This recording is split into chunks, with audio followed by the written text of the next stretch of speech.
Hey everyone, my name is Larry Johnson and I am the owner of Stevenson Games, and we just finished up our Welcome to Rathe farewell events today, and it was fantastic. Welcome to Rathe is by far and away my favorite set of Flesh and Blood.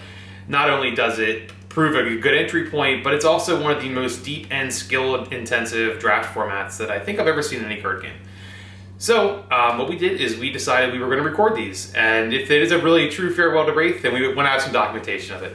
So, one thing that we did is we reached out to probably one of the nicest and, chill Flesh and Blood players we've met, and I've met on my journey through Flesh and Blood, is James Chang. I think as of now, he's ranked 6th in the US, and that's because he's a really good player. He's very technically sound, makes very few mistakes, and he's a fantastic drafter. So, when I knew he was coming to the event, what I did is I reached out to him and I asked him if he'd be willing to get recorded. So what we did is we recorded every draft pick he took. We watched all of his matches. And for people who are, trying to get that last minute cram session before any kind of Welcome to Rathe events, or people who want to learn to play the game and know how to draft the right way and see why you take picks and see very technically sound gameplay, this is going to be a great video for you to watch. So stay tuned and hope you enjoy. All right, so we're starting with the draft here, and as you can see, James opened the Snatch, which a lot of people put Snatch high to the top of the priority list as far as pick orders go.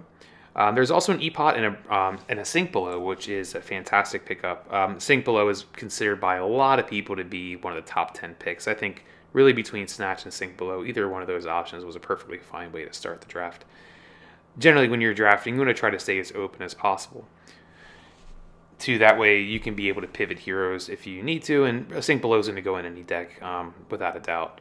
As a pick 2, we see a Goliath Gauntlet, which is a pretty strong card. Has some use case restrictions in some classes, but also it's really in the draft. Getting a piece of equipment is a pretty solid choice. Goliath Gauntlet also is a pretty top picked card. I would say definitely top 15, top 20 pick card.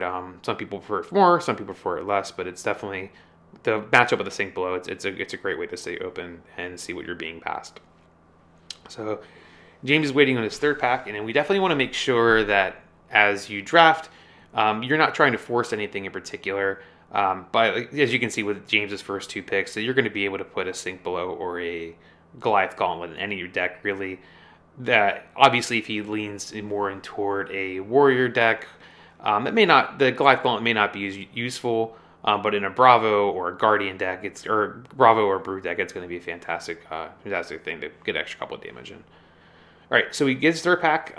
Red Pummel still is in the pack, and Snapdragons, which Snapdragons are probably almost the auto pick here again with the Goliath Gauntlets and the Sink Below. He's definitely showing a priority to keeping himself open. There is an argument to take a Pummel, but I think with the cards he's already picked, it definitely seems likely that he's going to go with the Snapdragons here. At this point in the draft, pick 3, pick 4, pick 5, you start to kind of take a look at missing from the pack and what things may or may not be sticking around. A lot of brute cards that seems he's taken a note of. Pulled a couple at the front of the pack just to see.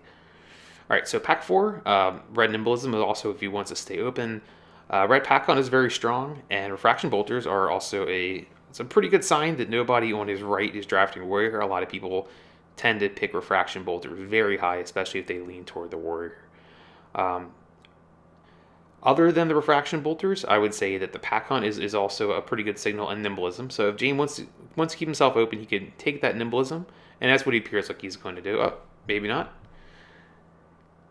He's thinking about it one more time. Again, pulling Pack-On to the top. You saw in the earlier picks that Pack-On definitely appeared to be open.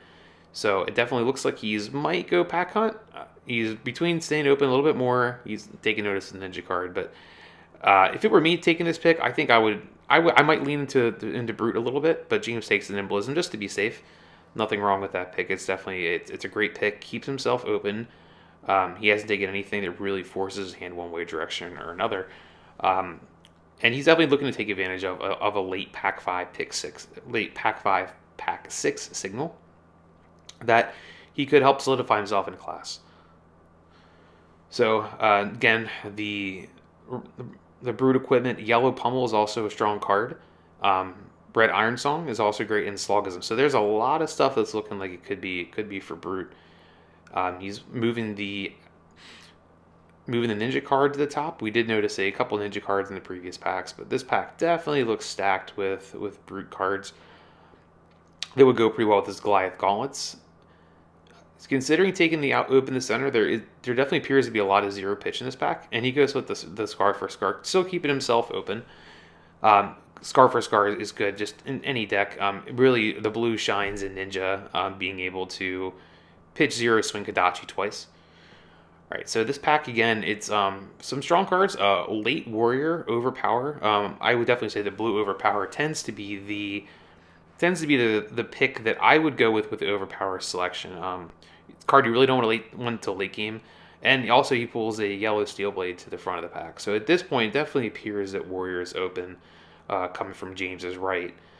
The Rising Knee Thrust is a fine card in Ninja, which he's seen a lot of Ninja being open. So it definitely appears that Warrior and Ninja are the open color or open heroes from his right. This pack being double rare for the Warrior is definitely an exception. And James goes ahead and takes the blue Overpower, which I think of the Overpower options is definitely one of the better. Just because it's not a card you really want until late game, and the pitch for 3 definitely matters. So here he passed a yellow shunt, and he is immediately seeing another pack with a yellow shunt in it. Definitely looking at the Warrior cards at this point. I think by taking that Overpower and seeing the Steel Blade in this pack, it's pretty likely that he's gonna commit to Warrior and stay on that. While certainly not as strong as the yellow Steel Blade shunt, the blue Iron Song Response is a great card again. Just it's a great resource card, and it can force over 1 damage for an opponent who's trying to be greedy. But then he's immediately passed a red Iron Song and a red Blackout Kick, which is they're both great cards. The yellow Flock is a fine card, and personally for me, I like the red Wounding Blows.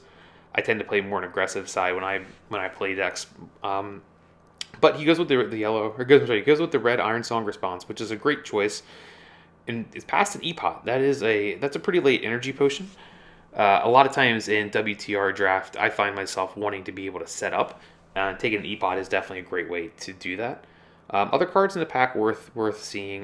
Nimble Strike is pretty good, and the red Flock is also, the red Nature's Path Pilgrimage is also very strong in this deck, and he goes with the Path. At this point, I think he's trying to cut. While the E-Pot's a good go in to take, I think he's definitely trying to cut off Warrior from anybody on his left. Moves that Wounding Blow up to the top. Just a generally strong card. Generic, goes in any deck. Even though he's pretty committed to Warrior at this point, still a 0 cost 4 attack 3 block generic is an exceptional card. But he goes with the Biting Blade. Again, I guess further cutting off Warrior to his left, trying to very much stabilize himself in that class. And here he's looking. I imagine he's probably looking at the blue pitch. He does have a pretty good amount of blue. If he's trying to Driving Blade route, he could go with the Driving Blade, but he seems to pass that. It looks like he's just trying to go for just maybe like a more of a go wide Warrior deck. Here he's looking at that is a pretty late leg tap. I like the yellow leg taps in Ninja, so it appears that the Ninja player might be open, or the Ninja lane might be open, but I think at this point he's pretty well committed to the Warrior path. And again, looking at the Primeval Bellow yellow, that is incredibly late. He's even taking a look at that card, even though it's appear he's probably not going to be drafting Brood at this point. It's a very late Bellow card, and wow, that is even later than the Bellow is the Iron Rod Helm. It's very rare that a piece of equipment kicks around the table all the way. But James he's iffy on taking it. He does have the Nature's Path Pilgrimage, which if he wanted to shut down Warrior even more, he could. But at this point, I think either one would be a good choice. I would probably take the Helm in this situation, but he takes the Nature's Path and he passes the Helm. And then another strong Ninja card opened. So as you take a look through his pack, you can definitely see that in the beginning of the draft, he was very much staying open. He got those signals of Warrior, and he leaned into it very hard at that point. He didn't really let anything go. He there were some ninja cards that were passed late, and he did. I mean, open the centers are very strong in the surging strike ninja deck, but just in general of having cutting off warrior to his left, getting a very strong playable pool. I think his pack one was very strong, and he definitely is leaning more toward the aggressive Dorinthia deck. There tends to be generally like pretty well like three kind of Dorinthia decks. You have like a low cost Dorinthia deck, which is really looking at Sharp and Steel, Warriors, Valor, and Iron Song responses. Then you have the Go Wide Dorinthia deck, which is more so the where a Wrecking Blow would happen, or the other like Flock of the Featherwalkers such decks. So it looks like he's going more for the Dawnblade aggro deck, which is definitely a strong choice. This pack he opens a Scar for Scar. Again, even for most people, that's a strong pick one, pack one. But he also sees the Warrior's Valor. And I think that based on what he's kind of drafted already, the Warrior's Valor would be a great fit in his deck. Either the Scar for the Scar and the Warrior's Valor both are great cards. It's going to be hard to imagine him passing either of them. Taking a look through the pack to see what could come back on the wheel, there's definitely three strong options in this pack from now with the Bolters, the Scar for Scar, and the Warrior's Valor. I think it'd be very hard not to take the Scar for Scar, and he does take it. Just a zero attack go, or zero cost 4 attack go again. It's going to make any deck. You're going to be happy in the beginning of the game if you chip away 4. In the late game, if you happen to be down to draw it. But at this point, he's getting passed from his left, so we'll see if his cutting of Warrior yielded him benefits. There, depending on how if anybody else at the table happens to be on Warrior, it definitely, by him cutting the door and closing the door and cutting off and sending those signals to somebody else's own Warrior, definitely could help him out. This pack, it's nothing really too exciting for James as of yet. It'll be the Red Nature's Path Pilgrimage and the Yellow Razor Reflex could be good. If he's going for the low cost route, the Red Scour the Battlefield could be a solid choice for him. But he goes with the Razor again. Just generally speaking, the Razor is going to be a good card. It's going to give him the ability to go a little bit taller if he needs to, and if he strings together some low cost attacks, he could definitely do the go wide thing with Razor also. Flipping through this pack, there's a yellow Iron Song for him in his Warrior. A very stacked pack for Ninja, the Breaking Scales and the Rising Knee Thrust. Definitely all good pickups for Warrior. For James, there's not really much here for him. There's the Iron Song response, which would be great. And based on the way he's been drafting, it seems like he'll probably take it just to shut the door on Warrior or anybody else taking it. There's a couple other cards in the pack that definitely would be great additions to his deck, including the yellow Wounding Blow.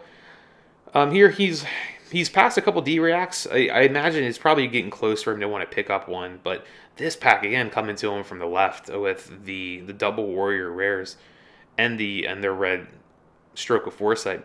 Definitely this looks like a pack where him cutting Warrior to his left, he definitely got rewarded by a lot of strong Warrior pickups for him. But by taking the Steelblade Shunt, he also kind of shores up one of the appeared to be holes in his deck with a lack of defense reaction. So between the Sink Below and the Steelblade Shunt, he's working on getting himself pretty solid there. Goes with the Red Nature's Path Pilgrimage. Again, it's a great trick. It flows more toward the kind of the go tall route, which he's kind of waffling between a couple of different classes with what he's looking to draft. But in general, I think that he's making himself have a pretty solid deck. He's looking at the Scour and the Sharpened Steel. Both of those are kind of they're playing the same way. They're both low cost, and he goes with the Scour. Being able to have that set up in Arsenal and get a reveal of the deck and be able to keep chipping away damage, that's great. I mean, any kind of Dorinthia deck that's going to be pushing damage pretty hard is great. This pack, he sees a Driving Blade and a Hardened Crosstrap. This is not really a Hardened Crosstrap deck. There are some Warrior decks that want to play it, but he goes with the Driving Blade. Great pickup for him at this point in the draft, letting him put some of those blue resource cards he's gotten in and put them to use. This pack, he's passed a red or a blue Overpower, which again it's a solid pickup for James in the way he's kind of been posturing his draft. That being able to get that blue Overpower is great. And again, this pack is wild. He's I guess the Refraction Bolter is coming around, so I believe this is pick 7 or 8. So at this point, unless 2 refraction bolsters are open to the table, there's a chance he might have cut off Warrior from the rest of the table. He's gonna get the hook up in this pack as far as cards that are good fits for his deck. He's using this pack to address some of the holes that he had. Definitely, it's a very good deck so far. Still, it seems like the deck has a little bit of an identity crisis. Still, he's kind of going between the low cost Dorinthia deck, or he's going for more of like the standard Dorinthia deck of just swing with sword and buff it with reprise actions. But here he has the chance to pick up another Biting Blade, or if he has a chance to pick up another D-React and Unmovable. And I definitely think the yellow Unmovable is a great pickup for his deck.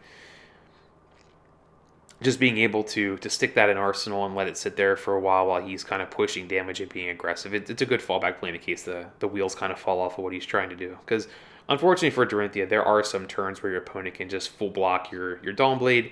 You don't get a counter, you don't really have anything else to do, and you're kind of left waiting and being able to, maybe take a card and throw a blue pitch, which his pitch count is enough to support an Unmovable right now.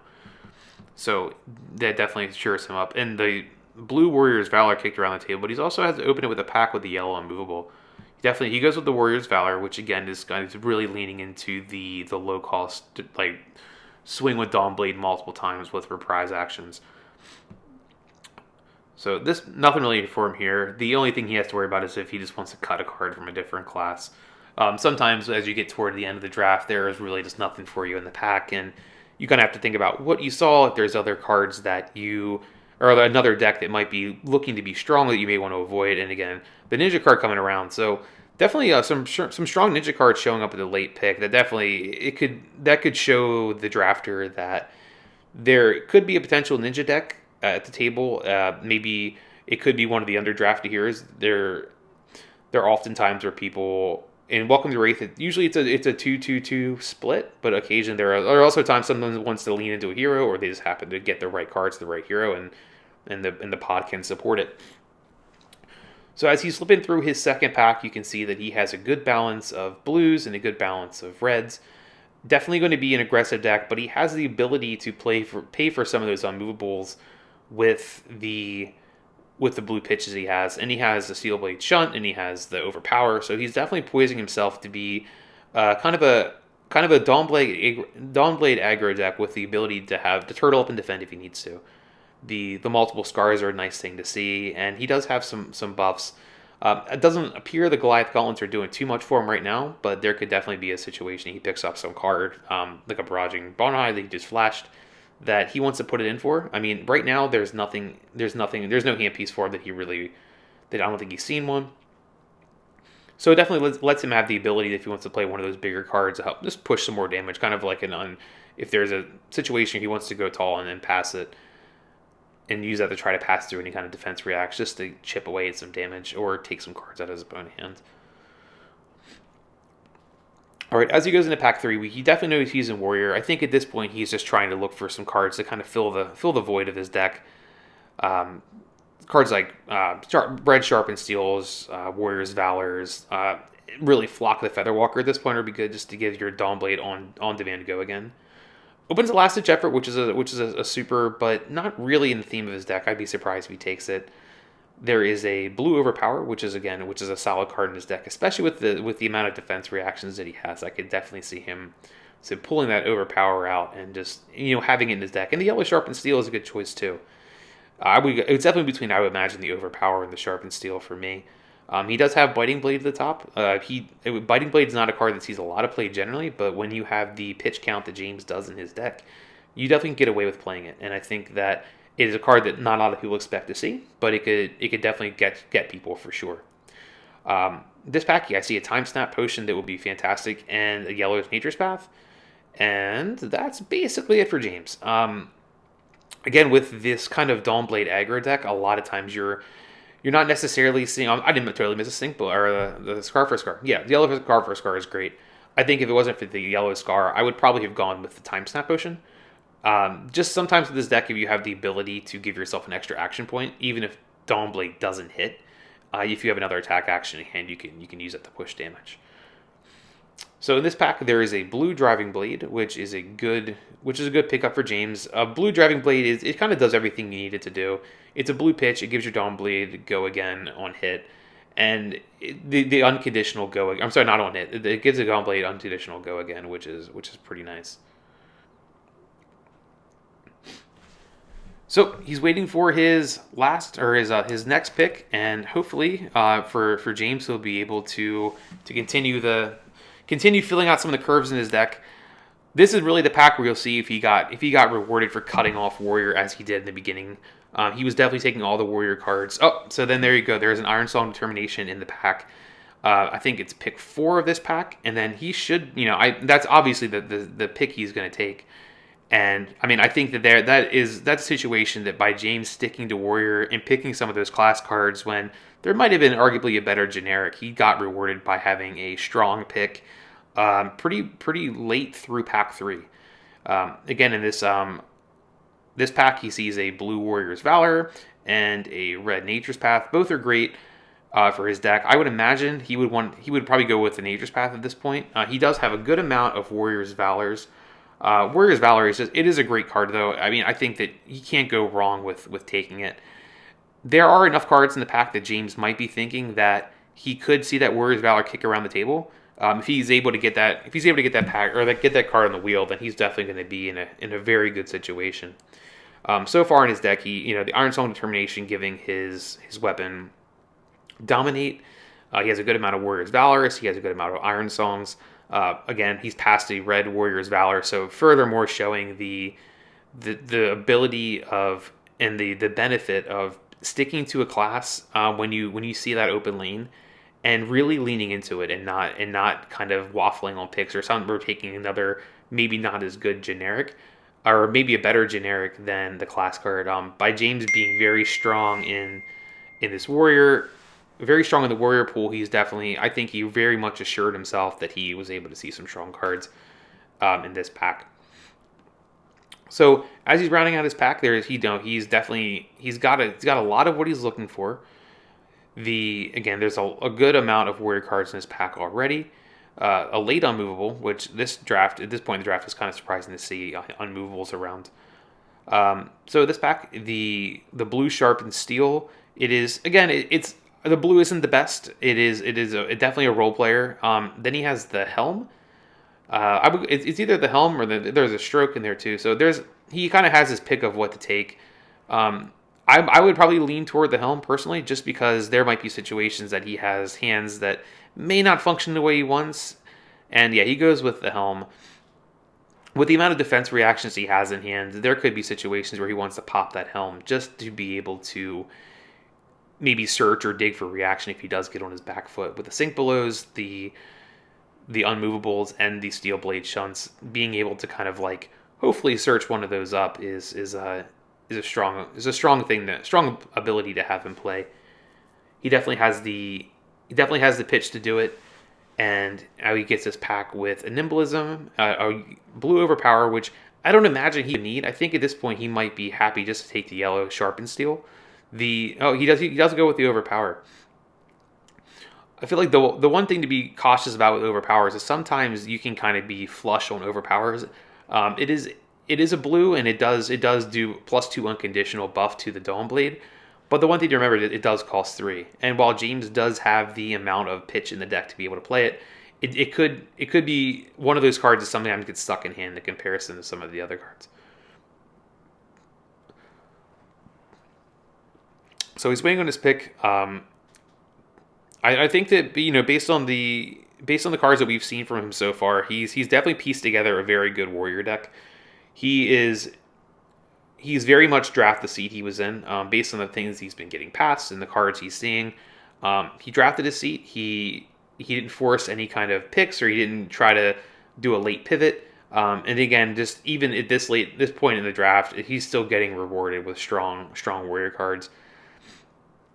The yellow Sharpened Steel for the Dawnblade aggro deck that he's piecing together. It's a premium card at this point in the draft. Then even getting a pass this late with cards that are really 3 playable. The Yellow Stroke is a great card. I don't think he has a Nimblism in his deck, so he goes with Stroke. I think at this point it's a bit too far to pivot from to try to get any kind of attack actions to make Nimblism or Nimble Strike good.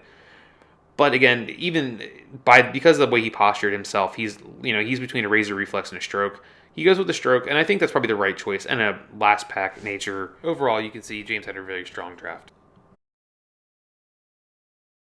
All right, and we're going to hop in here with the first turn of the match. James has played a red Sharpened Steel, and he's followed up with a red Nature's Path. And he's going to swing with Dawnblade, so Dawnblade is going to be coming in for a total of 9 damage on turn 1. It's definitely odd that you see a kind of a hand play out like this on a turn 1. Usually you're wanting to hold back a little bit, but Everett decides to block with 6, so it's coming. So currently Dawnblade is going to push through for 3 damage. And James passes reacts over to Everett, who plays a red Sink Below for 4. So Dawnblade is total blocked for 10. Reactions are back to James. Everett selecting if he wants to decide if he wants to use his Sink trigger, which it appears he is going to do. He's certainly thinking about it. He has a Pummel in hand, which is a good card for later games, so he definitely throws that Pummel to the bottom of the deck, and he elects to Sink, and James fires off an Iron Song response from hand. So Dawnblade is going to push over for 2. And the nice part about that is the Nature's Path Pilgrimage trigger does resolve. So James gets to take a look at the top card of his pick. And if it is an action card, he gets to put it in his arsenal. And it is. It is another Nature's Path Pilgrimage. So James effectively pushes over 2 damage. And he gets an arsenal card still on turn 1, which is a pretty good little tempo play. Generally, turn 1s don't typically go that way. A lot of times, players just throw their whole hand in front of it. But just by the way that turn shook out, James was able to bleed a Sink Below and a couple of premium cards out of Everett's hand. So we're going to go over to Everett's turn now. And it is worth noting that in this draft, Everett was 2 seats to James's left. So when we were observing the draft and we were seeing a lot of those strong brew cards getting passed by James, Everett was definitely one of the people who was gobbling them up. Everett, from what I saw, he has a very, very strong brute deck. Definitely he took full advantage of having those cards that James decided were not good fits for him. So Everett is still thinking about what he wants to do on turn 1, or his turn 1. And he goes with a Pack Hunt, which is a red Pack Hunt, so it is coming for 6 with an Intimidate trigger.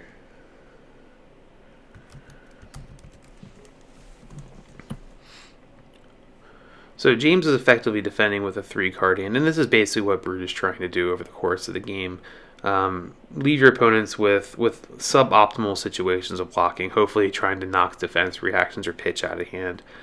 But James does elect not to defend, and he plays a red Sink Below of his own. So he's blocking for 4 with Pack-On coming for 6, so 2 damage is going to pour over. Reactions are to Everett, and he passes reacts and throws a card in arsenal. So it is 18 all after the first turn.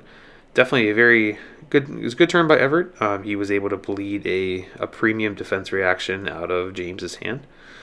But James, as we know, he still has that red Nature's Path in arsenal from the last turn, so he's going to be able to fire that off as he is.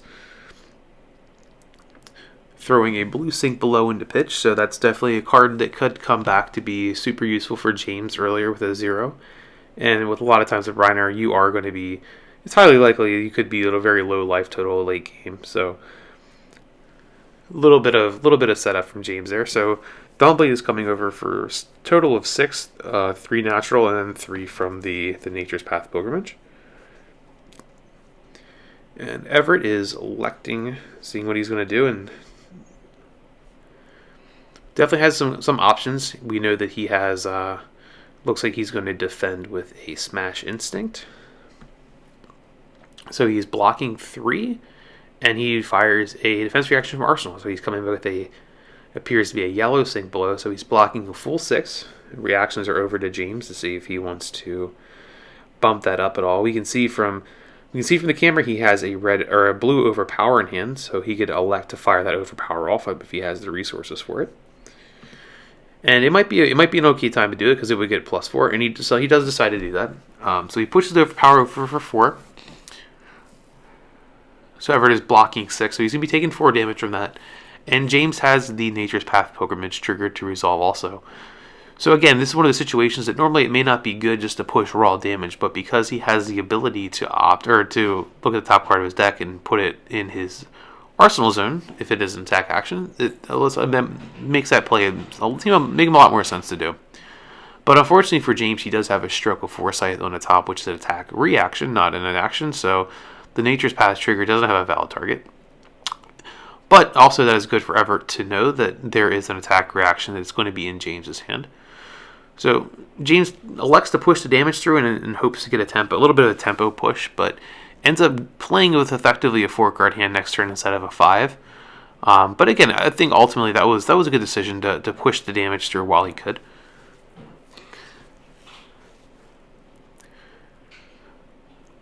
All right, and Everett is coming with a yellow, and he has a yellow Savage Feast or Savage Swing. He has a discarded card, and he discards a 1, which is only 6 in hand, so he does intimidate a card out of James's hand off of the Rhino trigger. And he's going to leave James with a hand of 3 to defend. A little bit of discussion about the intimidate trigger, it appears. So here, he's now to down to defending. See if there's any cards in his hand he is not interested in having at the moment. And Everett again is like just kind of doing the brute thing, discarding cards, getting intimidate triggers, pushing a lot of heavy damage toward his opponent. We do know from the draft that James does have a good amount of defense reactions that he has access to. Now, whether or not he chose to play all of them, it's hard to say. But James does take that whole clip of damage, so that's a good opportunity for damage to get pushed through. But it is a little concerning for Everett to know that James just ate all of that damage from that attack. So James is probably going to be coming out with a big counterattack of his own. And he definitely starts with a Driving Blade, which gives Dawnblade +3 and go again. For the deck that James drafted over the course of the turns, you can see him kind of sculpting this low-cost Dawnblade aggro deck. But he did take a few of those Driving Blades, and the red Driving Blade definitely is a premium. We saw from his draft that he had a good amount of blues that normally the Dawnblade aggro decks don't generally have, but it allows him to play cards like the Driving Blade. So Everett decides to block with 2 cards from hand, so James's reprise triggers are active. Everett does know about that Stroke that we saw from the previous turn, so we can assume that he is either fine with taking the damage and just getting that out of James's hand. But James elects not to fire off the Stroke and goes with a Scour the Battlefield from hand. So that is coming for 3 and has the ability to put a card at the bottom of the deck, which James elects to do. So Everett is looking at 3 damage, and he decides to take the 3, deciding that the 2-card hand is worth preserving. And again, with Brute, they have the ability to functionally play well off 2-card hands or 3-card hands. Everett could easily just pitch, swing the club, and to keep something for Arsenal, which he decides to do. So that's going to be coming for 4 damage, which over the course of the game, 4 damage definitely can add up for the Brute player. It's just right over that break point that you're going to at least get a card out of your opponent's hand and have some spillover damage, or at least get a piece of equipment. James does still have his Refraction Bolters he can block with, but he also has a 4-card hand. So James has to make a decision whether or not he wants to conserve that 4-card hand or if he wants to take the damage. And again, he's taking the damage. So at this point, Everett has to be pretty happy to force damage through despite having card hand and be able to keep a card for Arsenal. So both players with 4-card hands. James is going to start with a Scar for Scar from Arsenal, which makes a lot more sense that he took that damage because taking that 4 damage from the club allowed him to be at a lower life total than Everett. If he would have blocked with a card, he still would have been higher, or they would have been tied for life total. So James definitely setting that turn up in advance by having the Scar in the Arsenal. So He takes a Scar. He pushes Scar for 4 with Go again, and Everett does block with a yellow pack hunt. So 1 damage is bleed over. And James is deciding what to do next. He's going to swing with a Dawnblade. He's going to pitch it unmovable, which for Everett it has to be a bit concerning because that is a premium defense reaction for anybody playing against Brute. So if you're seeing that, you have to immediately think that there might be some more stuff coming your way. So Dawnblade was coming for 3. Everett elects to defend with Awakening Bellow, which has a 3 block. And in the reactions, James fires off another blue Overpower. So this Overpower again is going to get +4 because of the reprise trigger. So there'll be 4 damage coming over. Reactions are back to Everett to see if he would like to react, and he elects not to, it appears. Alright, so that is going to be 4 damage over from the Overpower, and James is going to break his Refraction Bolters to give Dawnblade Go again. I think. James still deciding if he wants to do that. At this point, it's got to be tough. I mean, Everett does have 2 cards in, and James does have 1. So James elects to go with breaking the Refraction Bolters and swinging Dawnblade for 3. At this point, Everett's at 6. Everett knows there's no tricks or anything like that coming, so it will be a raw 3 damage. So he decides to block and take the 3, or block the 3 and go down to a 1-card hand. He does have 1 in Arsenal, so effectively for Brute, he can swing the Romping Club to push damage through, or depending on what he has in his arsenal, he could fire off an attack and try to push more damage than just the club. So he takes a look at his arsenal. It is definitely a situation that so he has a Tome of Findall in Arsenal, which is a good Arsenal card. It gains Everett some life. It's going to put him up to 8 life. And unfortunately, there is no extra action point for him there, so he's going to have to put one of those cards in his arsenal, then move to his next turn. But gaining 2, and it appears he found a Sink Below off of that, is a good setup for the following turn. So while he did not get a chance to get any cards out of James's hand, we can see that James is going through a lot of his strong attack reactions. He does have a good amount of defense reactions left in the deck. So James fires off a Scar for Scar. Does not have Go again because both players are tied on life totals. But at this point, Everett has to start thinking that it's an odd attack. There is a chance that there might be a Razor Reflex or some other ability to give it Go again. He's not seen a Razor out of James yet, but he does now. So James fires off a Razor Reflex to give the Scar for Scar +2 and Go again if it hits. So Everett checking his arsenal again, deciding if that's a defense reaction, deciding if he wants to defend with it. And he does. So he fires off another Sink Below, which I believe is an exact block. So that is it's a pretty strong play from Everett to kind of stop that potential multiple turn swing. James does have a resource floating. He could have easily swung Dawnblade for 3. So by having that Sink Below kind of queued up in arsenal there, it definitely saved Everett a lot of extra damage that would have poured over. So Everett playing with a 3-card hand now, so he could have a bigger Brute turn where he's pushing damage, or he could end up just kind of waiting and trying to do more of a setup play. If he has any kind of attack buffs or potions or anything like that, he could fire those off now. Okay, so he does have a bit of a setup play. So he has a Primeval Bellow, and he's going to discard a 6. Okay, so that's going to be an Intimidate trigger for Reiner. So already the Primeval Bellow is a 4. So if at this point it appears the only thing he can probably do is Swing Club. Yeah, so he's going to pitch and Swing Club for 9. So it's going to be 4 from the Primeval Bellow, 4 from the club, and the club gets a +1 if there was a 6 discarded. So he's going to push a Romping Club for 9 at James with a 3-card hand. So presenting lethal, James has plenty of ways to defend it, and he has a Honing Hood that he could shuffle cards back into his deck if he needed to. So swinging for 9 damage is incredibly strong at a late point in this game for very minimal costs from Everett. So he's definitely going to get some cards out of James' hand at this point. So he's coming in for 9, Everett showing he has no cards left. And James is going to block with a 3. So at this point, before reactions, he's going to be taking 5. Or no, I'm sorry, he'll be taking 6. So James goes down to 2. So Everett is head on life total at 8. James does have a 3-card hand, so that is something to be concerned about. For Everett, James does have a card he can access in Arsenal. So definitely Everett's head on life total right now, but the game was incredibly, incredibly close.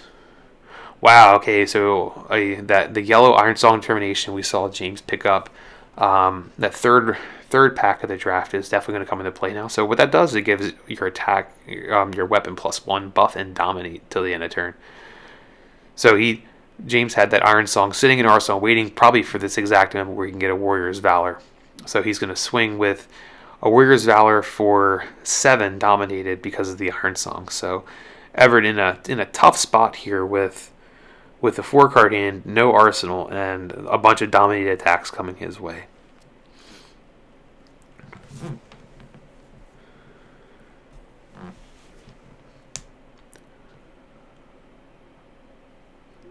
So he's going to end up blocking with the scat or the Barrow Scabbings and card from hand. So he's going to be blocking and taking 3. So the Dawnblade will have the ability to swing again. And again, it'll be coming again. If James elects to swing the Dawnblade, it will be coming for 4 because the Iron Song Determination does stay on until the end of turn.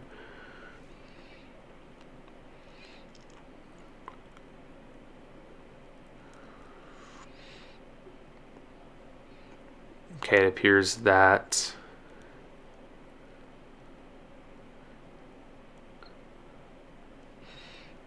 James has presented another Dawnblade attack for 4. So Everett is on his defense, and he's trying to. He knows he needs to defend with something. He doesn't want to give James the opportunity to get a Dawnblade counter. I guess he's going to get a counter anyway because of the +4. But at this point, he wants to preserve his life total a bit. So he's going to end up throwing that in front. Definitely something that might have been a slight misplay on Everett's part. He could have just taken the 1 damage and used the bare bones scrappings and the card from hand to prevent that second hit. That would have kept the counter off of Dawnblade. Could be a minor thing. He could have taken the situation. It could have gone either way, but I think that might have been a slight misplay that he could have avoided that Dawnblade getting a +1 counter. So we'll see if it actually matters by the end of the match. If that counter would have caused anything different to happen. But Everett, does have a 2-card hand with Brute, and James on 2 life, he definitely could push damage and make James have to make some difficult plays depending on what he has. So Everett does pitch a Snatch to swing with a Romping Club for 4. So James is going to have to defend with something. At this point, I don't think there's anything that James necessarily has to be concerned about. The Snatch was a yellow Snatch, so there's not a potential of any kind of. I can't even think there's a 1-call attack buff or anything that he would have to be worried about coming from Brute. But the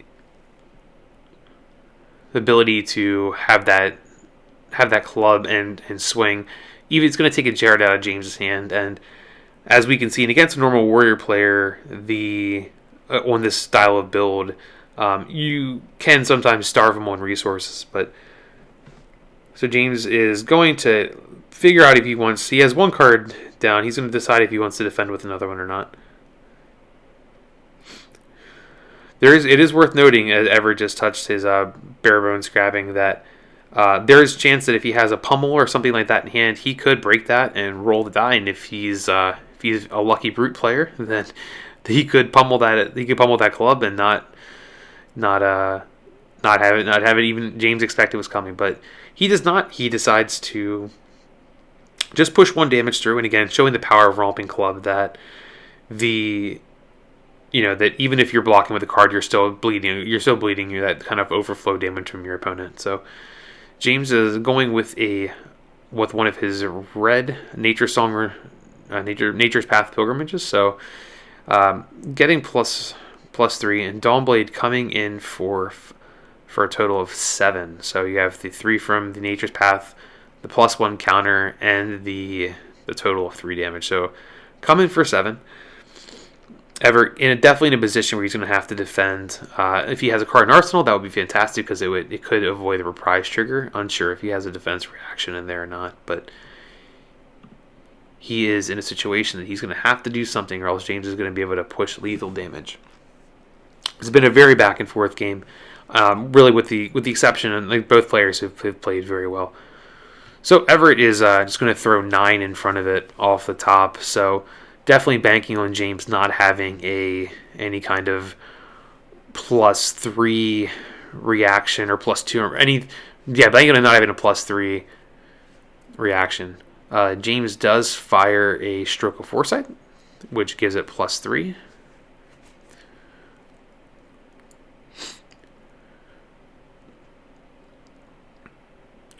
So he's going to get 7, and James is going to have a ability to draw a card and put a card to the top or bottom of his deck. No way to give Dawnblade go again right now, so he's basically in the way to just do a bit of setup here.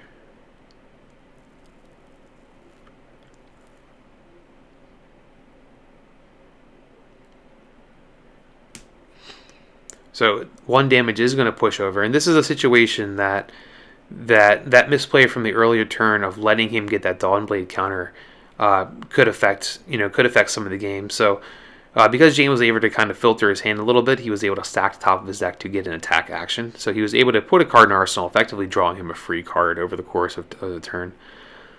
So we can see that play with the block did end up mattering. James was not only able to get a +1 counter, but he was able to keep it on his weapon too. So unfortunate for Everett that misplay is going to come back to get him here already. So he rolls the Barrow and Scrapping, and he's going to get, I believe, 1 action point. Again, the strength of that equipment is great, especially in situations like this where you're down to a 1-card hand. It is late, and you have the ability to still generate some resources and fire off something at your opponent. So Everett, I guess it appears he got 2. He's not pitching for that, so that's 2 resources. So James has to be a bit nervous at this point with 1 resource, or down to 1 life. Everett has a card in hand and a card in Arsenal, so have to be very concerned about a pummel coming from the Brute player. James sitting a card to the side he knows he doesn't want to block with. Or maybe he does want to block with it. He does have a card in Arsenal, and he has 2 other cards in hand. So James' hand is relatively stacked. I believe he's probably doing a pummel search right now to see if there's any pummels from Everett. We did see a pummel pitch earlier in the game. It was pitched early enough that it could have kicked back around by now through the deck. So James is probably hoping that at some point he blocked with that pummel and he didn't notice it, but the pummel threat is real. And I believe we saw that Everett had a yellow pummel, so that would be +3 to the club swing. So the club is coming for 4 right now. So if James only blocks 6 on that club, there is a chance that pummel could push over enough to totally block out. But James is going to block 1. Which probably tells Everett that there is a chance that he has a defense reaction from hand. So he does. He has the Steel Blade Shunt from hand, so that's going to push 1 damage to Everett, and it's going to be a full block from the club swing. So still a fine turn from Everett in the sense that he was able to push that damage through, or bleed a card out of James's hand and get a defense reaction. So James is going to pop the gauntlets. We do know that he has that yellow brodging, or that yellow broadhide beatdown in Arsenal, so he's going to fire that off with +2 from the Goliath gauntlet that James was able to break there. This is one of those situations that normally the Goliath gauntlet is not a card that you're wanting to run in your warrior decks, but when you get the kind of the right cards, the sequence like that, then you're going to be in a situation where that Brodging Broadhide, coming for a total of 8 damage is going to be it's going to put your opponent in a really tough spot. And Everett can see that James does have no more cards in hand, no arsenal, so it is a raw 8 damage, so he's able to, he has the ability to block out. So that's what he does. It appears he's blocking for exactly 8. Oh, he's blocked for 1 less. So James does lose his Dawnblade counter, but pushes 1 damage over. It's one of those very concerning things when you're playing against a warrior and you get to that 1 life point range where you have to be concerned about the potential of a Steel Blade Shunt on a weapon swing. And as far as Everett, you can definitely see that there's been a couple potential plays that James would probably pick up on the fact that Everett is very happy to swing that club. So Everett is going to fire off club, and James does have the Steel Blade Shunt. So it appears that that 1 damage definitely came back to bite Everett a couple times over the course of the game. 2 with James on Dorinthia facing Matt D'Antuono, who both 1-0 and both on Dorinthia. So it's going to be the Dorinthia mirror. Now the funny part about this matchup is Matt was the drafter directly on James's left, so a lot of those good warrior cards that we were seeing past to James, they were going through Matt too. So Matt was definitely taking some strong cards of his own. The interesting thing about their draft, is they're both on warrior, but they're both playing very, very different decks. And as over the course of the game, you will see how those differences kind of rise by decisions and by pick orders. And you can see, if you go back and review the draft and then watch this match, you can see how a lot of the cards James was passing to Matt and he was receiving from Matt was kind of showing the way the game was sculpted. But as you can see, the first swing there, Matt does push 5 damage over, and a lot of times in the Dorinthia mirror, when you're playing an aggressive deck against Dorinthia, a lot of times the correct action is no block, just avoiding those reprise triggers and still giving you the ability to play turns out against your opponent. So James just fire off a blue Warrior's Valor, so the Dawnblade is going to get a +1 buff and have go again.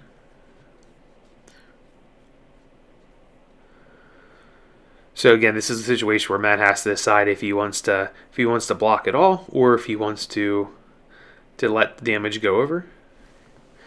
A lot of times Dorinthia mirrors can play very quickly because neither player is looking to block all that much, and still they can output some serious damage. So we'll see how fast this game actually does play out. Now, the one part about the Warrior's Valor that is definitely a point is that the attack has to hit for Warrior's Valor to get the go again. So Matt elects not to block and throws a Steel Blade Shunt, a blue steel, or is it a yellow Steel Blade Shunt? So that'll be dealing 1 damage back to James. And that did come from hand, so James has to decide if he wants to do an attack reaction. And he does, so he does a red Iron Song to give it +3. Oh, but I guess that's correct. The Steel Blade came from Arsenal, so that red Iron Song response wouldn't be valid. Or James could play it, but it wouldn't do anything. So Matt lets James pull that one back, and the Dawnblade attack stops. So that kind of highlights one of the strengths between Driving Blade and Warrior's Valor. So while Driving Blade does cost 1 extra, it does give unconditional go again. Where in Warrior's Valor, you have to make connections. So that was a slight drawback on the cards. But ultimately, I generally Warrior's Valor tends to be the stronger of the two, just because the 1 cost and the decks that care about like the low cost Dawnblade, they generally want to keep their resource count pretty low. 2 can be expensive, but as we've seen from the way that James has done his draft, the resource cost isn't as important to him as it would be in an average Dawnblade deck, because he does have a pretty good saturation of yellow and blue pitch. But James definitely finding himself on the back foot here with Matt with a 3-card hand pushing into James. So Matt firing off a red Sharpened Steel, which gives a Dawnblade +3, and he's going to go ahead and push Dawnblade for 6. So Dawnblade for 6 with 1 card in hand and a resource floating. So definitely nothing to be concerned about. And again, this is a situation where Prize could trigger, but with James being on 14 life and already 6 points behind at this point in the game, he's going to have to start really trying to get some tempo advantage. So hoping he can either overblock, or if he has a defense reaction of some sort in hand, to be able to block that damage. Especially if he has a defensive reaction, Arsenal will be able to throw that and not have to worry about it. But we see he does have a yellow unmovable from hand, so with the Refraction Bolters blocking for 1 and the yellow unmovable from Arsenal,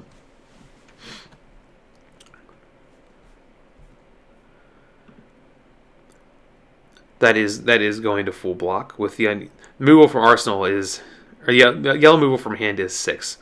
So that would be a total of 7 block on that.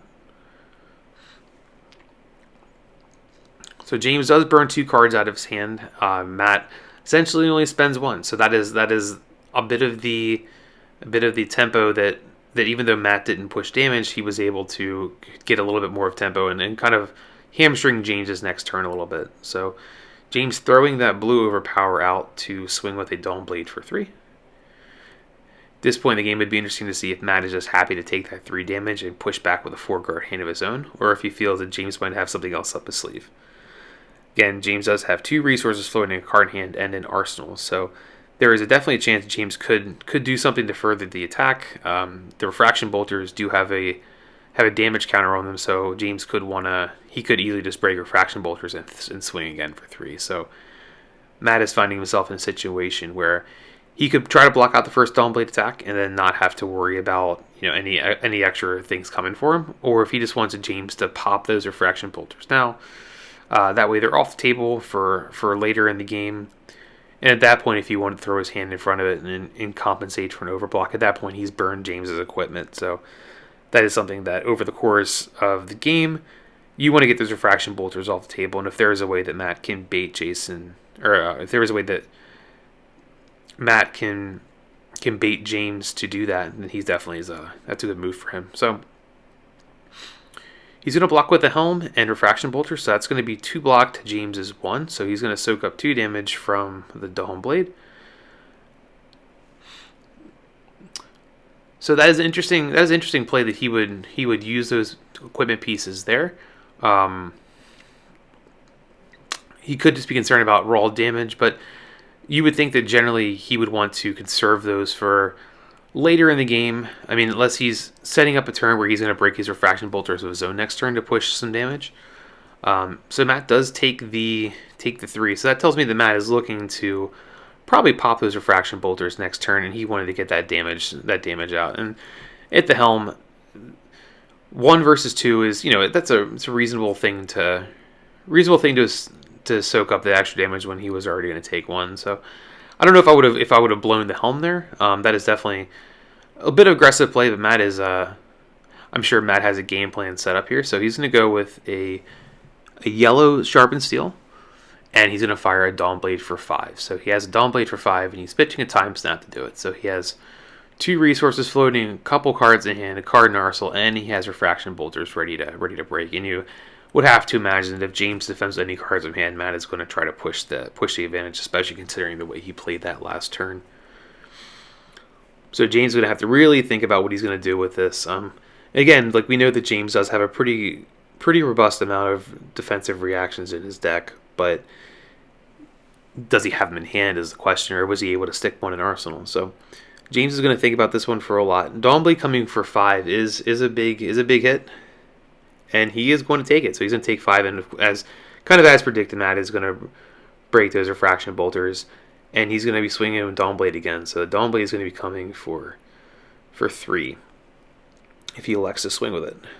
So, but Matt decides not to swing with Dawnblade, and he swings with a Red Snatch instead. So that is a Red Snatch coming for 4, and if it hits, Matt's going to draw a card. So as of right now, Matt has 2 resource points, a card in hand and a card in arsenal, but he does not have Go again. So he might be slightly telegraphing a Razor Reflex to James, but with James at 9 life, I don't think James really has the opportunity to let that damage go, even if he wanted to. Again, if you're gonna, and if Matt has a way to give it, and he does have the Razor Reflex, but that was a bit projected by Matt that he had that, and he had that kind of in arsenal or in hand, especially with throwing the snatch out before the Dawnblade. The Razor Reflex wouldn't give the Dawnblade go again, but it would give snatch go again. So it is over to James. Now, because of the way the priority system works, for those who aren't familiar with it, James does have a chance to respond to this Razor Reflex. So it is a Razor Reflex. It's a blue, so it'd be coming for +1. So the snatch is going to be for 5, and on hit, go again. So if James has a defense reaction that he could throw in front of it for 5, he would block all of that and kind of end Matt's turn where it's at with an extra resource and a card in hand, which, he could throw that in arsenal. But by James cracking that hood, it definitely does not appear that he has a defense reaction in hand. So we're going to see James keep 2, and he's going to probably throw 2 back. So definitely an interesting play from James. That snatch for 5 isn't a very awkward number, because even if he does draw a Steel Blade Shunt, the Steel Blade Shunt's only going to block for 4. So that's going to be a real feel bad moment for James. So he has 2 cards in hand, and he has the 2 cards he drew off of the Hope Merchant's Hood. So we're going to see what he drew, if there was anything that was beneficial for him. So he did find a defense reaction, but he found a red sink below. So unfortunately for James, that snatch is going to bleed over for 1. So that snatch is going to have go again, and Matt is going to get a draw off of that. So very unfortunate for James that he did not throw a card in front of that and in before he did his sink below, because that could have totally stopped Matt's turn in his tracks. So Matt is cleaning things up a little bit, and he's going to be firing off the Dawnblade off of the go again from the Razor Reflex for 3. And for James, he's definitely one of those, a tough spot that he's going to have to block, but it's not going to feel really good. And it's with Matt, he knows that he got a premium defense reaction out of James, and he still had another attack coming. So for Matt, in being able to swing, a 3 attacks with Dorinthia in a turn is definitely a strong position to be in. So James is deciding whether or not he wants to block or not. It's hard to imagine that if he had something in arsenal that could have prevented the Razor Reflex snatch turn, he wouldn't have used that already. So Matt has to figure that card in arsenal is probably an attack reaction of some sort. So knowing that James kept 2 cards in hand and he still went fishing for something, Matt has got to be pretty strong about that. So he's just going to go with the raw damage of the stroke just to push the damage over. So very strong play from Matt. He definitely is. He's sensing he's in the driver's seat here, and he's definitely pushing the advantage. So with Matt at 16 and James at 2, James is going to be in a very tough spot. Matt's Dawnblade does have a counter on it, so that's going to be coming for over that break point for the rest of the game, or the next few turns at least, unless James is able to somehow get that counter off that Dawnblade. But it is worth noting that James does have 3 cards in hand and a card in arsenal, so James does have the ability for some kind of counterattack. And he did, and on that Hope Merchant's Hood, he did keep 2 cards in hand. So he's going with the Driving Blade. So the Driving Blade is going to get the +1, and it's going to let Dawnblade for swing. So Dawnblade is going to get, so it's unconditional go again for James. So Dawnblade is going to be coming in for 5. So it's going to, if Matt doesn't want the Dawnblade to swing again, he's going to have to get 2 cards out of his hand and hope James doesn't have an attack reaction or something in his arsenal to keep the chain going. Matt is definitely in a position, though, that because of the Driving Blade gives the Dawnblade go again already, that makes sense. He's just going to throw his whole hand in front of it, and that's going to be 9 total defense to the Dawnblade's 5. So if James has any kind of +3 attack react in hand, that's not going to do it. So Matt does successfully defend that, and he knocks the counter off the Dawnblade. I think that decision to defend for 3 cards was probably a lot easier when he saw that overpower was thrown in the pitch zone from James. because the Overpower is one of the only cards that could still force damage over that in that situation. So Matt had to feel good about that. Pitching a red Iron Song response just to swing the Dawnblade, present lethal. James definitely has the ability to defend with cards in hand, but at this point for Matt, you're even if James blocks with a card, you're still pushing the damage, and if James blocks with 2 cards, then that's just going to shore up your turn. So if James does block with 2, it is worth noting the Dawnblade counter does fall off. So I imagine James is probably going to want to knock that counter off, just so he doesn't have to worry about dealing with it in the future. So James is doing a bit of quick math. So he decides that he's fine to let that counter stick around. So Matt is at 16 with a counter on the Dawnblade, and James is 3-card hand with 1 in arsenal. And really, this kind of goes back to that turn with a snatch. Matt got that tempo swing on that snatch play, and he really hasn't let off the gas since. It might have been, I don't know if you would call it a misplay. It might have been a slight misplay from James not to block with the card before doing the sync. But it's hard to say if he would have drawn it. So it's definitely based on the knowledge that James had of his hand at the time. I'm sure it was the right play, but it definitely, you can see how the smallest things can throw off tempo. Once you lose tempo in this Dorinthia mirror, it's very, very hard to get it back, especially when your opponent has the ability to keep swinging Dawnblade with an extra counter on it. Just that bleed over damage is going to be a lot. So James comes with a raw attack, swinging for a total of 9, and Matt is just happy to take it. James has got to be concerned that Matt is going to be coming at him with a 4-card hand, and when he's on 1 life. So a bit concerning for James, but he was able to make a big dent in Matt's life total. So Matt is going to be coming with a Dawnblade attack for 4. So it's going to require 2 cards out of James's hand, and it's one of those situations that James kind of has to defend unless he has an attack action or a defense reaction in arsenal. And then as soon as he defends with the cards from hand, Matt has the reprises on, and then it's a matter of, does Matt have that reprise enough to push James over? So either way, 4 damage is a lot of damage coming at it. It's going to get at least 2 cards out of James. So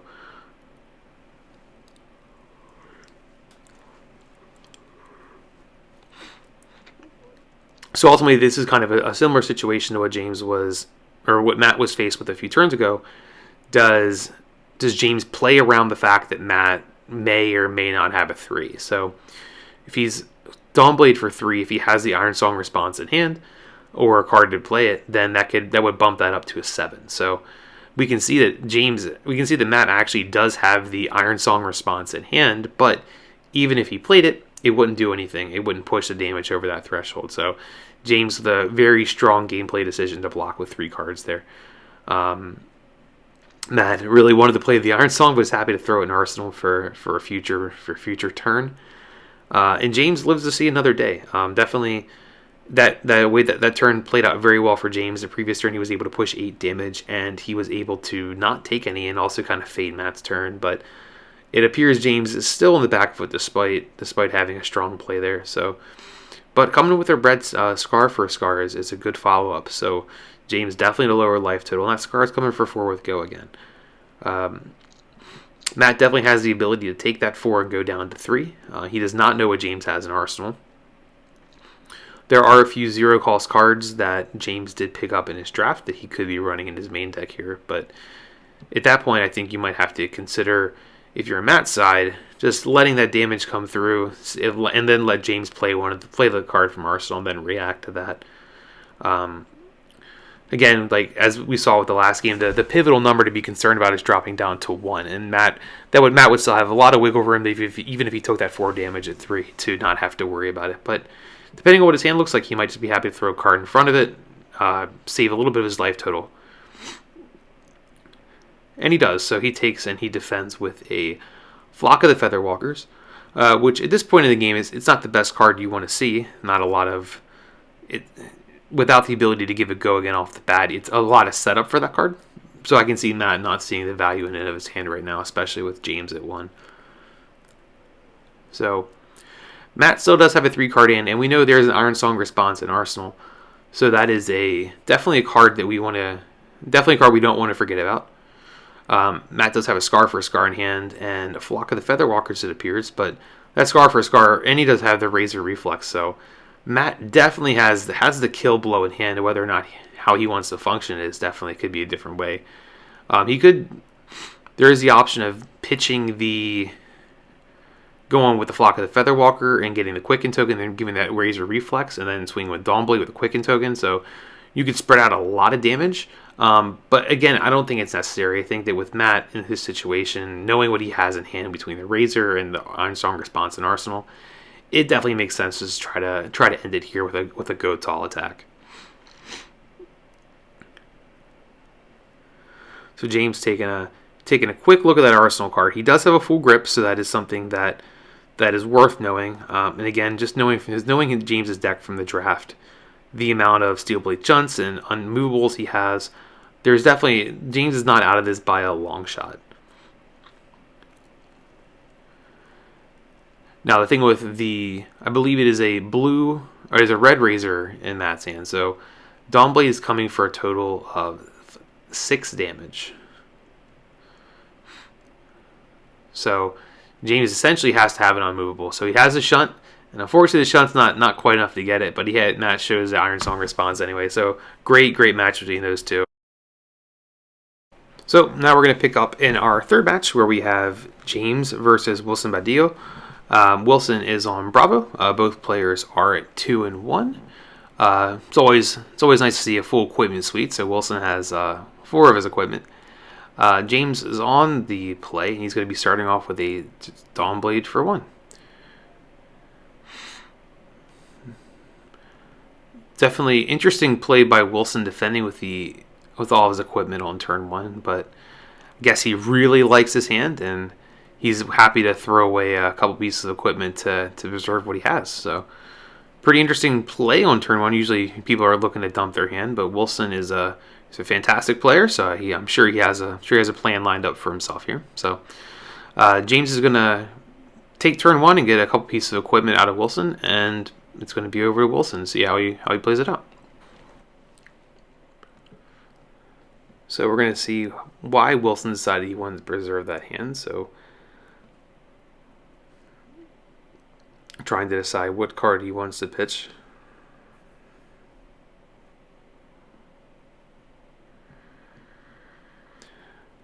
Definitely worth noting he has a Goliath Gauntlet in place. The Goliath Gauntlet could be used to give something in his hand +2 attacks. So with Bravo, it's especially strong. So he decides to pop a Goliath Gauntlet.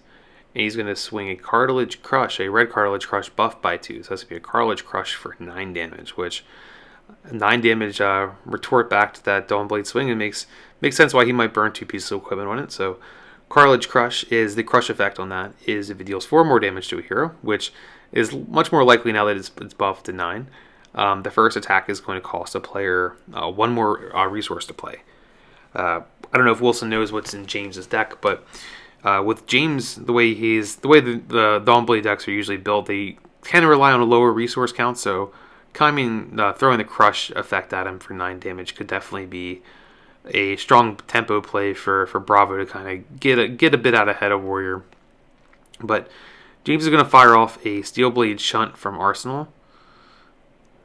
So the blue Shunt is going to block for 4, and he's going to throw a Shunt from hand. So he's going to be blocking for a total of 9 damage. So he's going to be taking all of that.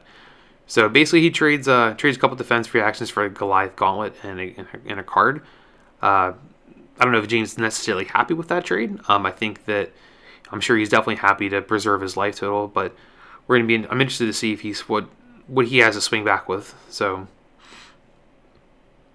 he swings Dawnblade for 3, with 2 resources floating and a card in hand. So Wilson does have to be concerned about any kind of reprise actions. Then he is apparently looking like he might just take that 3 damage. So he's not going to allow James to do anything super crazy. James is going to crack Refraction Bolters, so James is going to try to push that damage through. So Wilson is going to take 3 more. Wow, that's definitely unusual. He's just going to give James a counter outright. So again, Wilson with a very aggressive Bravo play. So he's going to try to see if the counter won't matter if James doesn't have cards in hand to attack. So he's going to play Red Slogism from Arsenal. So Wilson definitely on the aggressive side, and he fires up a regurgitating slog from hand. So James is definitely going to be in a tough spot here. The red slogism gives +6, and the regurgitating slog is 6 by itself. And if you banish a slogism, you get dominate. So it is a regurgitating slog for 12 dominate. So James, he won't be bleeding cards out of his hand, but he's definitely going to be taking a big clip of damage here. So Wilson is going to be pushing 9 damage over with that slogism, regurgitating slog piece. And James is going to have a 3-card hand to fire back with. So he does take a bit of damage there, but James does have 3 cards in hand, a card in arsenal, and he has Dawnblade counter. So definitely not a bad situation for James to be in. And unfortunately for Wilson, James had a Scar for Scar locked in arsenal, so James actually was quite happy to take that damage. And he, unless he has a 2 block in hand, he was more or less probably going to take all that damage anyway without the dominate effect. So Wilson is going to throw a Blessing and Deliverance in front of the Scar for Scar just to block 3 damage and take 1. So it's over to James, and he's going to start increasing his stuff. He's going to play Red Sharpened Steel for +3, and that Dawnblade already has a +1 counter on it, so it's going to be a Dawnblade for 7 when James does swing it. So that's a pretty hefty Dawnblade swing.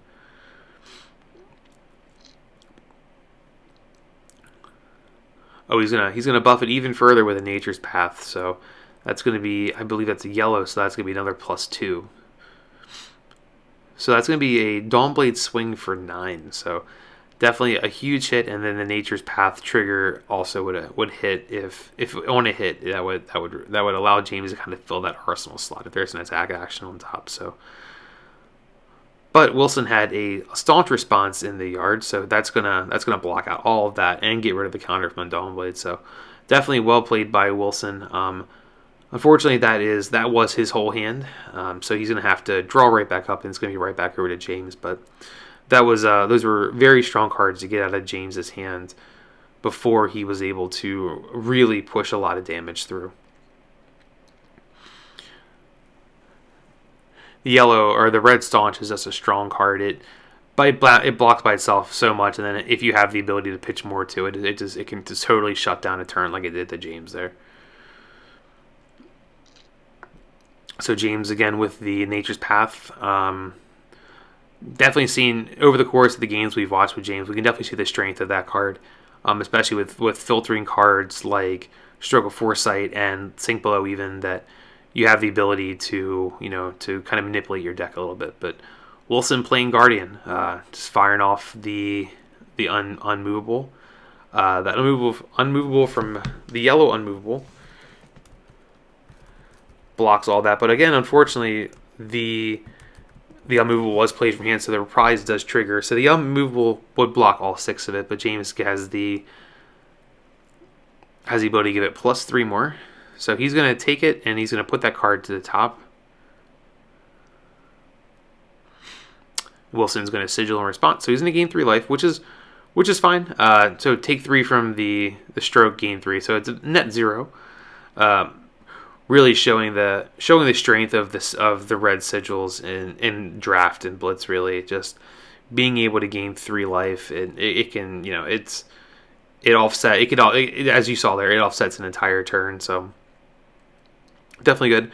Wilson popping that hood, draw an extra card for the intellect. So 5-card hand for Wilson coming up here, as opposed to James, or 5-card hand and a card in arsenal for Wilson, and James is going to be playing a 4-card hand. So we're going to see what James can do with 4 cards and a Dorinthia Dawnblade with no counters on it. So worth noting, James does have his Hope Merchant's Hood still and his Goliath Gauntlets. We've seen him use both of those pieces of equipment pretty effectively in previous games.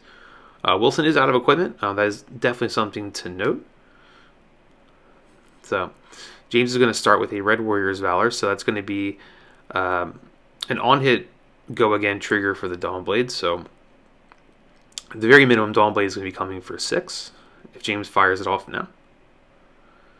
And he does. So that's going to be a Dawnblade for 6 and on hit go again. So 6 damage, again, for 6 damage is a pretty irritating number. That's 2 cards, and if you have to be concerned about your opponent doing extra stuff with the reprise triggers from hand. Wilson looks like he has ripped through a lot of his defense reactions. I'm not exactly sure how many he drafted over the course, but I know that there was definitely a lot of defense reactions floating around. So it's highly likely Wilson may have either not had those defense reactions come to him, or he may have just taken the ones, and we've seen him already. So he's having a bit of a think about this. I imagine if there was a defense reaction in Arsenal, he probably would have fired it off to block this 6 damage and shut down this whole turn without having to worry about the reprise triggers. Of course, there is always the threat of the unmovable pushing +2 even over a yellow unmovable, for example, which would be 7. Overpower would push it to an 8. So Wilson has elected to block with a card from hand, so that is a 3 block. It does turn on James's reprise, and he does have a staunch response from hand.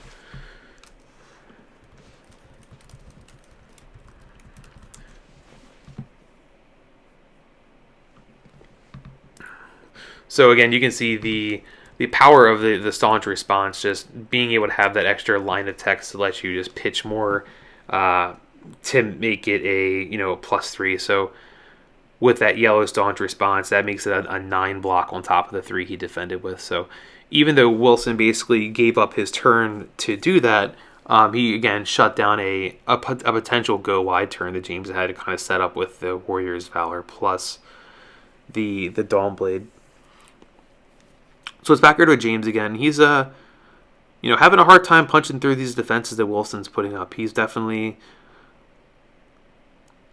Wilson still has that card in Arsenal, but James does fire off the Ironsong Determination, so that's going to give his Dawnblade +1 attack for the rest of this round, and he's going to have a Warrior's Valor too. So that's a pretty potent combination in draft where you have a +1 on the weapon, and then the weapon has Dominate. So the Dawnblade swing here is going to be Dawnblade for 5 with Dominate. So at that point, that's going to force Wilson to have a defense reaction, or else he's just going to this whole turn is going to get shut down. So as we can see in the previous turns, he does not have a defense reaction in Arsenal, because I'm sure he would have fired that off by now to avoid the reprise. So if Wilson has a defense reaction from hand, that could stop the Dawnblade attack, but that's going to give James the opportunity to turn on reprise triggers. So Wilson does have a staunch response from hand, so he's able to throw that, and it appears he paid the extra, so it appears the staunch response is blocking for 8. So that would be a full block even with a reprise in hand. So that staunch response does shut down what James is trying to do that turn. Again, staunch response just very, very solid in these Bravo decks. Wilson still has a card in hand that's going to give him enough to swing with Anathos for 4. So even defending out, really a very strong potent combo in James's deck with the Ironsong Determination and the Warrior's Valor.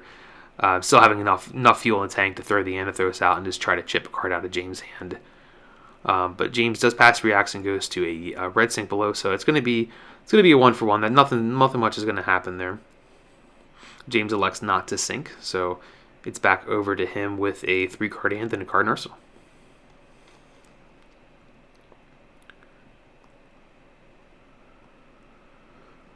Worth noting again that James does have his hood and his gauntlets. He does fire off the gauntlets. That tells me he probably has the Barraging Brawn hide somewhere hiding in there. Probably in Arsenal, yep. That Arsenal card has been down for a while, so there hasn't been really a great opportunity for him to throw that out there. So he's going to be coming for, I believe,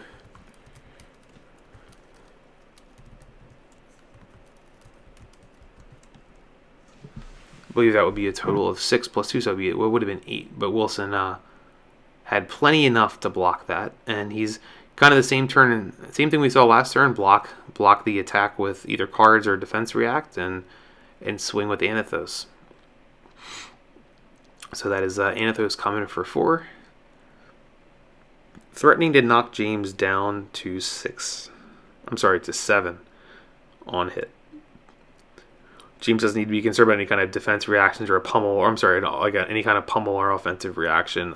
Wilson's essentially no resources left in card and Arsenal, so definitely going to push damage. So I imagine what James is doing now is he's trying to see if he doesn't block and he takes the damage, what his next turn is going to look like. So James elects to take the 4 damage and keep that full card hand and the card in arsenal. So we're going to see James coming to Wilson with effectively a 5 card hand. So we're going to see what he can do with that.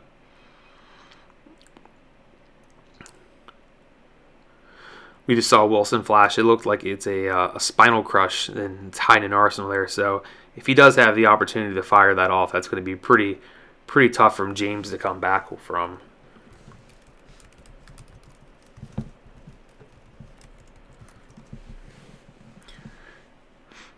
Even though the Spinal Crush is a lot more detrimental to the ninja, being able to swing for 9 and still shut off go again on a crush effect is pretty strong. And I imagine that what Wilson is trying to set up, he's trying to set up a turn for himself where he can dominate a Spinal Crush and really let himself be able to take a Dawn Blade for 3 and not have to be concerned about it, getting extra stuff or getting go again or anything like that. So. But Dawn Blade right now is threatening for 6 damage, and it does have unconditional go again. So Wilson knows there's something else coming from this. Now, he can either try to defend out the Dawn Blade and make sure that it's not a Dawn Blade attack. Again, you have to be concerned about like an Iron Song response or something from James's hand. But Wilson looks like he throws down a 6, and James does have the Iron Song response. So that's going to push 3 over the top of that. So that's going to be 3, and Dawn Blade does have the ability to attack again, and it can from the Driving Blade, giving it go again. So this time Dawn Blade is going to swing for 3. Nothing really James can do here.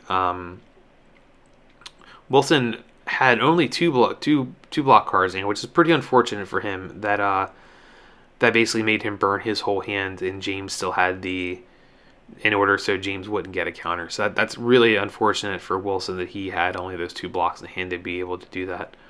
But James kind of keeping his foot on the gas here with a red Nature's Path Pilgrimage to buff his Dawn Blade attack 3.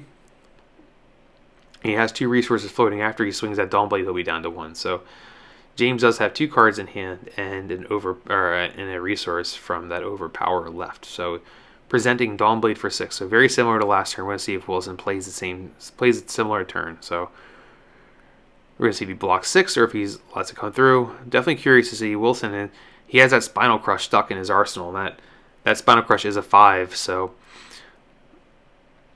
all right. So James does fire off a Razor Reflex that allows him to get that Nature's Path Pilgrimage trigger, and it is an attack. It is an action surge, so he's going to be able to throw that and put that into his arsenal.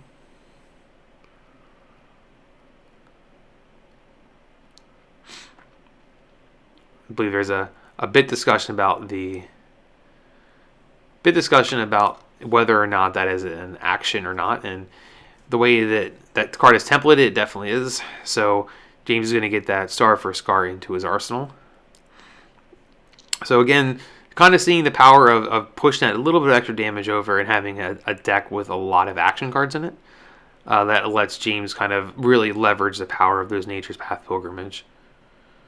So Wilson does finally have a chance to fire off that Spinal Crush. Took a couple damage points to get there. So unfortunately for Wilson, that is not coming dominated. So it's a 9 attack. On Crush, your opponent loses go again. So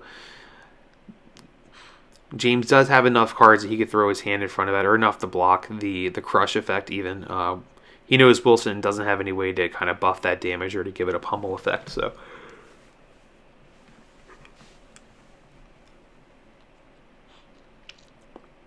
So James deciding what he's going to do here. Definitely getting to a pivotal point in the game. I think James wants to ensure he can kind of keep his go again ability there. So unsure if he's going to be able to pitch to a defense react or if he's going to just throw cards in front of it.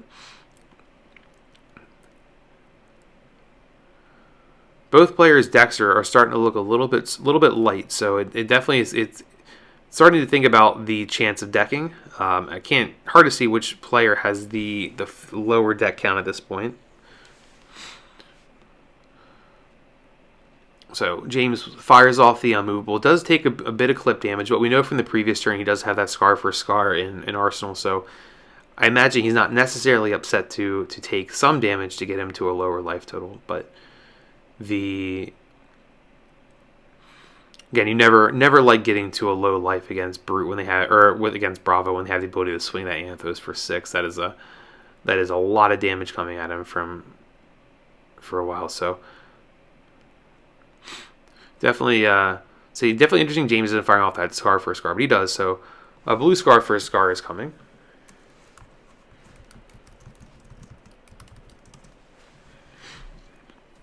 So blue Scar is 2 and go again. So and James has another yellow Scar for a Scar, so that's going to be 3 go again. And Wilson defends for a 3. And here comes Dawnblade. So again, Dawnblade for 3. James doing his best Katsu impersonation there with attack. So Dawnblade for 3. 2 resources floating, but they're pretty relevant right now. So Wilson is just going to take that 3 damage from a Dawnblade, considering James can't threaten go again or counter. So deciding to keep that card in hand is worth it.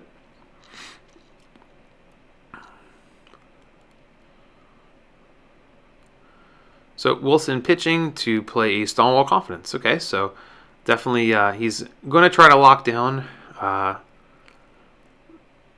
James for the next turn. He does have 2 cards, it appears, left in deck, so we're getting very close to a situation where the Bravo player could be fatigued, which is definitely unusual, considering Bravo is usually the one on the opposite side of that equation. So Wilson could be setting up for a big kind of dominated turn.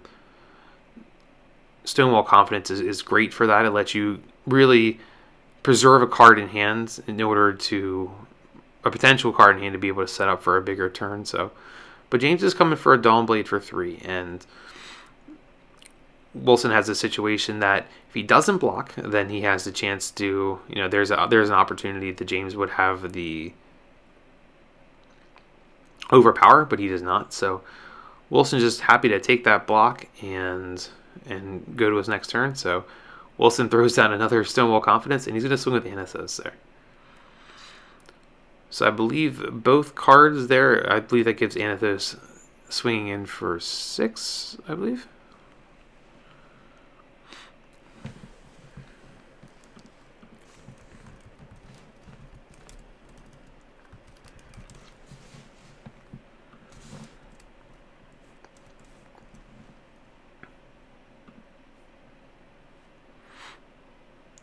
So James making some decisions here how he wants to play the rest of this out. So I do not think the Anathos has the plus effect. So I think it's just Anathos for 4. Looks like that's a Demolition Crew and another Stonewall Confidence in pitch. So those cards do not have cost. I think the Demolition Crew is a 2 cost. So Anathos is just coming for 4.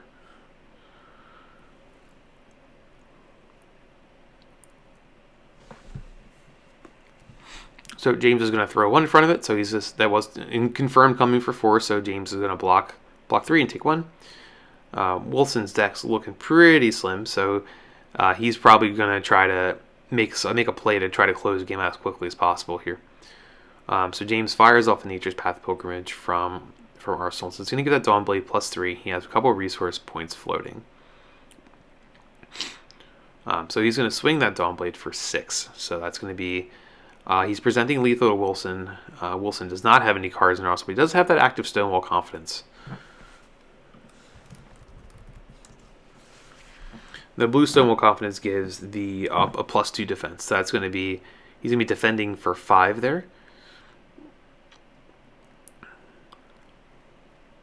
And it appears James has a sort of attack reaction. So Wilson's defending for 5, and the Dawnblade it's still coming over for 1. So it's going to be... We'll still be taking at least 1 damage here unless he has defense reacts from hand to play.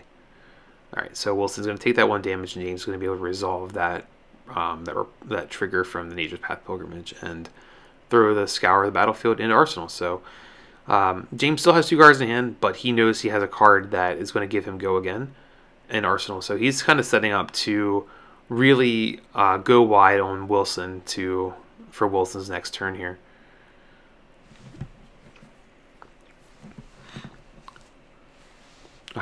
So Wilson again with the Stonewall Confidence Anathos play. So I believe I couldn't see what that first card pitched was, but he definitely has another Anothos hit coming for James. We know James has that Scour the Battlefield in Arsenal. So, all right. So it appears there's Anothos for 4. All right. So that was the rest of Wilson's deck. So he is looks like he's playing with a 3-card hand. So Wilson is officially fatigued out. So Wilson does have plays. He can just keep swinging Anothos at James, but eventually it appears that James is probably going to be able to bleed Wilson out of cards here. But James is on lower life, so there is a chance that Wilson could pull a rabbit out of the hat here.